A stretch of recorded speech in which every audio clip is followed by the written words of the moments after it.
খোয়াইয়ের office টিলা এলাকায় drugs বিক্রি করতে গিয়ে হাতে নাতে আটক ড্রাগস সহ 2 ড্রাগস কারবারি। ঘটনার বিবরণে মহিলা থানার সাব ইন্সপেক্টর সুমিত্রা কপালি জানান, গোপন খবরের ভিত্তিতে আজ বেলা 2:30টা নাগাদ খোয়াইয়ের অফিস টিলা বর্ধনের দোকান সংলগ্ন আকাশদ্বীপ রেস্টুরেন্টে ড্রাগস বিক্রি করতে আসেন কার্তিক বর্মন এবং ড্রাগস ক্রয় করতে আসেন দিলশান দেববর্মা। হাতে নাতে আটক করেন 10 কৌটা অবৈধ ড্রাগস সহ 2 জনকে। পুলিশ জানিয়েছেন এই রকম অভিযান আগামী দিনেও জারি থাকবে।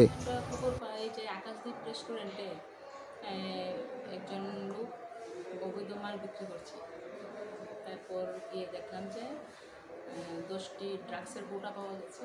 তারপর 2 জনকে আমরা ধরে থানাতে আনলাম। যে 2 জনকে আটক করেছেন তারা কারা কারা?